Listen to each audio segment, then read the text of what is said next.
A graça e paz, meus queridos, tudo bem? Estamos aqui em mais um episódio do nosso podcast Bereanos. Estou aqui reunido com meu fiel companheiro de jornada. E aí, Léo? Tamo junto, certo, meu irmão. Né? Luquinha aqui acompanha a gente também aqui no Making Off.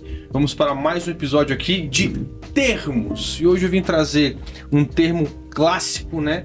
De uma senhora que nós cantamos tanto sobre ela, que ela tá voando, que é a tal da Dona Osana. Osana nas alturas, Osana.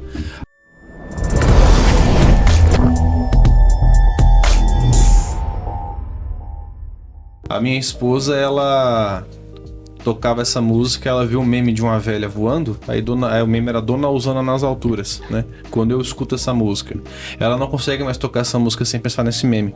Toda vez que ela vai tocar teclado dessa música, ela começa a rir sem parar. Só ela acha graça, esse negócio. Osana nas alturas. Pessoal, acho que todo mundo já escutou essa palavra, né, Léo? Osana, Dona Osana. Osana nas alturas, né? E é um termo aí que ele é um termo clássico, todo mundo conhece, já tem canção, né? Gustafari deixou bem famosão, né? Osana, Osana nas alturas. Saudade de Gustafari, reggae, maravilhoso, cara. E é uma expressão muitíssimo usada no Antigo Testamento e ela mudou até a sua conotação. Só que assim, todo mundo, é que nem que nós dissemos Aleluia, Maranata, a gente canta ela, né? A gente vê ela na Bíblia, a gente vê ela ser citada por pessoas nas Escrituras, mas a pergunta é, o que significa Osana, cara? É uma expressão até meio pentecostal, né? Uhum. Tem nos hininhos também, né? Nos hinos antigos. Muito Osana. E assim, é uma coisa que...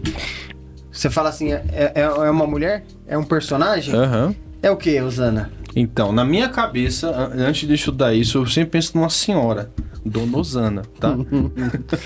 Gente, onde aparece primeiramente Osana, né? Osana, ela vai aparecer na Bíblia lá em Salmos 118. Salmo 118 é um salmo davídico, ou seja, é um salmo escrito pelo célebre rei Davi. E o salmo, ele, lá no versículo 25, 26, ele vai dizer assim pra gente: Ó Senhor, por favor, salva-nos.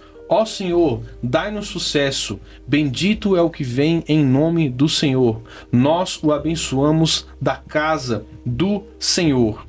E esse texto, ele também se torna uma profecia. Existe uma profecia paralela lá em Zacarias capítulo 9.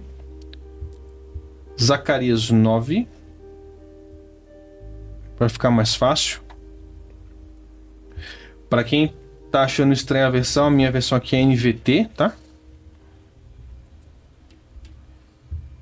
Zacarias 9:9. Alegre-se, ó povo de Sião, exulte, ó preciosa Jerusalém, vejam seu rei está chegando. Ele é justo e vitorioso, mas também é humilde, e vem montado num jumento, num jumentinho, cria de jumenta. E se a gente pular lá para Mateus capítulo 21, versículo 9, nós vemos essa profecia se cumprindo em Jesus. Ó, Mateus... Minha Bíblia não tem Mateus, gente. Tá amarrado. Mateus capítulo 21, versículo 9. E fala assim: E as pessoas, tanto as que iam à frente, como as que o seguiam, gritavam: Osana, filho de Davi, bendito é o que vem em nome do Senhor, Osana no mais alto céu. Então assim, por que é importante a gente entender de onde surge a profecia e onde ela é empregada, Léo? Osana é uma palavra que ela vem lá do aramaico antigo, a língua ancestral do hebraico. E na raiz da palavra, Osana, a gente cita Roshaná, que quer dizer Senhor, salva-nos agora. Então, como a gente lê lá no Salmo 118, Davi, quando ele escreve aquele salmo, ele está num momento meio... O contexto dá para entender que ele está num momento meio que de aflição, e ele faz um pedido: Senhor, salva-nos agora. Só que o texto, ele segue, né? Baruch rabá beshem Adonai. Gastei todo o meu hebraico agora, nunca mais... Já era. Toda a minha mana de hebraico. Baruch rabá beshem Adonai, que é bendito é o que vem em nome do Senhor. Então, o texto ele tem duas partes, essa expressão, né, do versículo 25 e 26. É um pedido de clamor e ele é completado por uma ação de gratidão. Então, salva-nos, Senhor, agora e bendito é o que vem em nome do Senhor. Com o passar do tempo, houve-se uma compreensão de que aquele que vem em nome do Senhor era o Messias, Léo. A galera começou a ter um entendimento que aquele que vinha em nome do Senhor era uma figura, pelo que se entendia do contexto, era uma figura poderosa que vinha trazer, fazer, agir, ela vinha para alguma coisa. Então, era uma ação de saudação. Bendito é o que vem em nome do Senhor. Então, salva no Senhor, é um pedido de súplica e, se a gente for ver, é quase que poético. É um pedido de súplica e no versículo seguinte ele é meio que atendido. A súplica é atendida com a vinda daquele que vem em nome do Senhor, né? Então, Zacarias, tempo depois, ele faz uma profecia, Zacarias 9:9, onde ele tá falando sobre justiça, ira, e do nada ele solta assim na mesa, cara. Fala assim, ó: Israel, o teu rei, ele vem. Olha pro seu rei, ele vem poderoso, só que também ele é humilde. Ele vem montado num jumentinho, cria de jumenta. Então assim, a gente tá falando, até na aula passada, né, Léo? A gente pega as profecias bíblicas, parece que é um quebra-cabeça que os caras desmontaram e jogaram na mesa, né? Os caras soltaram na mesa e você tenta juntar os pedaços, não faz muito sentido.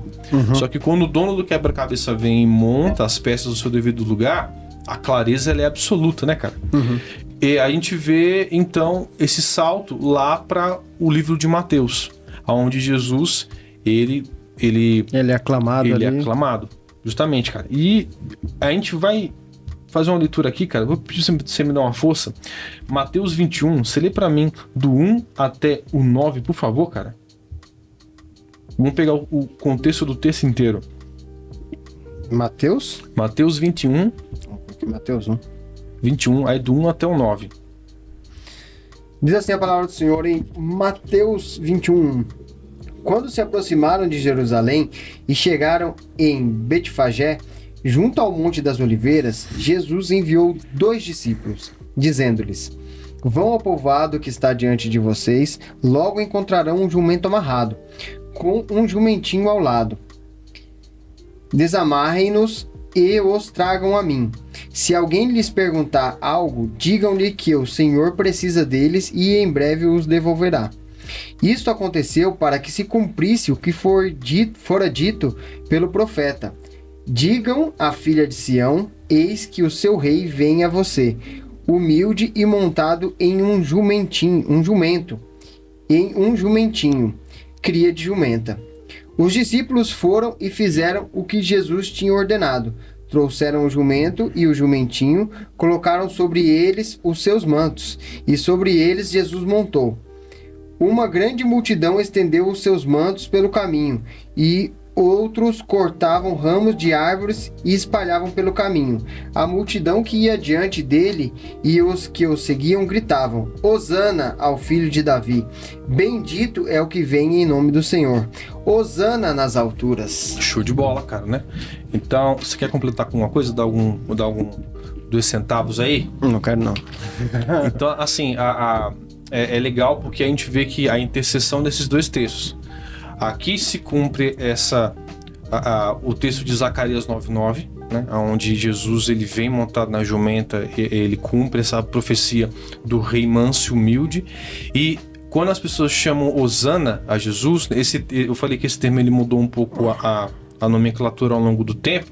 Ele deixou de ser uma palavra de pedido de socorro e virou como se fosse um memorial. Nas festas dos judeus eles comumente diziam Shalom Adonai, mas também Hosana nas festividades, porque era um memorial de como Deus ele resgatou Israel ao longo da história, como ele foi protegendo Israel. Então, quando os judeus ali gritam Hosana para Jesus, eles estão fazendo uma saudação, né? Esse memorial a Deus, só que também, o que eu mencionei mais cedo, mudou-se essa percepção bendito é o que vem em nome do Senhor. quem que é esse bendito que vem em nome do Senhor? É o Messias. Então as pessoas estão dando essa saudação para Jesus, Hosana, bendito é o que vem, né? Baruch Rabá, Beshem Adonai, é o que vem em nome do Senhor. Ou seja, elas estão declarando, você é o Messias. Então quando nós declaramos Hosana, a gente não é somente uma palavra bonita de uma canção, mas não é uma senhora. Não é uma senhora voando no céu, cara. Não. Esquece essa véia voando no céu.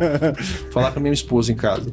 Mas é essa compreensão de que é uma afirmação do messianismo, nem sei se existe essa palavra, de Cristo. Então, quando a gente entende a profundidade, a carga dessa palavra, cara, a compreensão fica muito maior.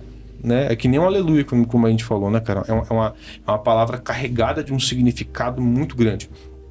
E quando eu entendo o contexto da palavra, né, toda a estrutura dela, a nomenclatura, de onde ela vem, ela tem um poder muito maior. Então eu canto isso, eu professo isso, eu leio isso com muito mais ênfase. E Hosana também, ela é uma saudação, mas é uma declaração, cara. Bendito é o que vem em nome do Senhor, né? E quem é o que vem? É Cristo. A gente sabe que depois essa mesma multidão que grita Hosana, depois grita crucificam, né? Porque Jesus não era aquele Messias que eles esperavam. Né? O cara que ia puxar a espada, ia pra guerra, botar o inimigo debaixo da sola do pé. Mas a gente tem que ter essa compreensão de que Hosana significa isso pra gente, né, cara? É a afirmação do messianismo de Jesus, né? Quer complementar agora? Não, eu quero compreender melhor. Hosana, então, seria... Eles estão confirmando, esse é o bendito que vem em nome do Senhor. Isso. Né? Até então, eles estavam entendendo que ele era... Né? Porque a gente vê no texto aqui que está dizendo, Hosana é o filho de Davi. Bendito é o que vem em nome do Senhor. Hosana nas alturas. Né? Então, a gente... pegar essa palavra Hosana, o que a gente consegue colocar no lugar dela para poder ter um entendimento desses textos? O que seria ser? Como assim trocar? Hosana é o filho de Davi. Uhum. Então, o que seria Hosana é o filho de Davi? Como que você traduz esse Hosana dentro dessa frase? Hosana é o filho de Davi. Cara, é que nem fosse tipo misericórdia, né? Tipo, misericórdia. Misericórdia, ele ganhou uma conotação diferente pra gente. Então, com o passar do tempo, Hosana, ele mudou um pouco o sentido da palavra. Tipo, como eu falei, era um pedido de socorro, né? Tanto que Hosana, Roshaná quer dizer isso, Senhor, livra-nos agora. Só que por conta Ajuda, eu acho que me melhorou. Ajuda-nos, ó filho de Davi. Aí a gente vê lá, ajuda-nos nas alturas. Não é velha nas alturas, isso. Mas ajuda-nos. Eu acho que na thumb do vídeo vai ter uma véia, cara, no cantinho assim. Ajuda-nos nas alturas, Ou ajude-nos desde as alturas, né, cara? Entendi. Uhum. Aí agora clareou um pouco mais. Só que assim, foi até legal o ponto que você deu, que a gente pode aplicar ela jogando na mesa e dissecando. Como eu falei, Hosana é um pedido de socorro que já tem uma resposta. Ajude-nos, e bendito é o que vem. Então, tipo assim, eles estão clamando pela ajuda de Deus e abençoado. Já estão vendo aquilo ali. O bendito já está entre eles, né? Uhum. É meio que um aforismo, é uma palavra que ela tem um significado ali por si só, né? É que nem falar habeas corpus. Tem todo um significado por detrás. O Hosana tem a mesma carga, tá ligado? Então, assim, tem esse peso. Não sei se ficou claro pra você, pro pessoal ficou também. Não. Clareou? Se a gente traduzir assim, trocar por ajuda, entendi. Pelo menos aqui no texto ele encaixou. Né? Tem que ver se nas canções, se eles estão sendo empregados dessa maneira, entendeu? É aí onde... Se o Cristafari... Sabe que o Cristafari errou? Eu não gosto mais do Cristafari, cara. Ela chega em casa, eu vou escutar um pouquinho agora também. Mas deu pra entender. Então assim, acho que clareou. Hosana, acho que é porque eu trabalhei mais a parte B do texto e não tanto a A, né? Que ela declara o messianismo de Jesus, só que ela também é um pedido de socorro. Ela tá clamando pela ajuda dos céus. Ajuda-nos, Deus, agora, né? Livra-nos desse mal. Porque ela é uma palavra memorial, né? Quando se fala do messianismo, a gente tá falando que ele é o único, né? Que pode fazer isso. Exato. É o único que poderia ajudar. O único que pode ajudar é o Superman. O nosso Superman. Depende do contexto de que você estiver. É o nosso Superman, certo? Exatamente. Então, gente, é isso. Hosana quer dizer isso, não tem veia nas alturas. E quando você cantar, quando você proferir, entenda essa carga. Você tá cantando essa verdade de que o clamor da ajuda de Deus, né? E que foi respondido através de Jesus. Então, hosana nas alturas. Glória a Deus. Amém? Amém. Então, a gente só queria agradecer quem acompanhou até aqui, até esse momento do vídeo. Não deixe de curtir, compartilhar, comentar, deixe suas dúvidas nos comentários, compartilhe com o máximo de pessoas, né, Léo? Para todo mundo. Por favor, ajuda-nos. Isso aí. Que essa mensagem espalhe, né? Que esse conhecimento se espalhe a todos. Exato. Que a gente possa formar uma igreja mais madura. Né? E deixem a coitada da dona Osana ali no canto dela. Exatamente. Amém? Fechou? Valeu. Mais um vídeo aí. Ficamos por aqui. Deus abençoe cada um. Isso aí. Em nome Deus de abençoe. Jesus. Valeu.